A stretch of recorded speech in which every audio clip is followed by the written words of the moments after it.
When a patient is so sick with an infection that by the time they arrive at the hospital, their body's own immune system has turned on them, physicians like Dan Feinstein at Cone Health know they are often racing against the clock to save them in his intensive care unit. We're dealing with patients in septic shock and sepsis who have a very high chance of death. They know they've got a sick patient in front of them. The question is, what's causing that illness?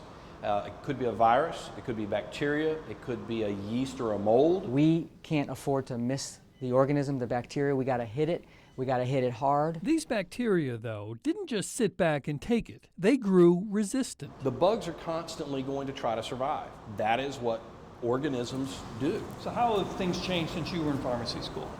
Well, back when I was in pharmacy school, we all thought that antibiotics were harmless. Which led to antibiotics being prescribed for almost any infection, many of which weren't bacterial, and helped create the phenomenon called superbugs, which were resistant to a good portion of the antibiotics we'd created. I've been worried since the day I started residency.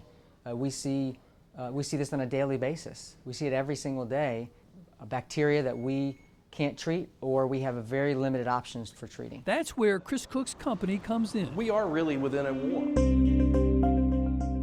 bioMérieux is a French company with its U.S. operation in Durham, which has created a simple blood test that provides essential answers. We now have that ability to find out in under an hour whether or not that's a bacterial infection or not. They're cushioned to travel from one part of the hospital, say the emergency department, directly to the lab. It's called Vitis PCT. This is what we get. The procalcitonin test quickly gives the doctor, Once it's loaded onto the instrument, it's done in 20 minutes. a very good picture of what they're up The against. sample will autofile. If it's bacterial, we have rapid ID diagnostics to help the clinician know exactly what that bug is.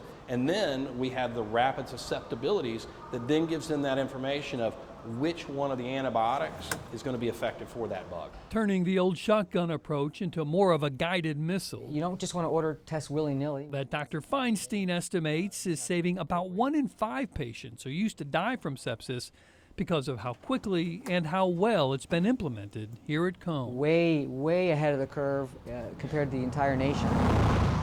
It's a big deal.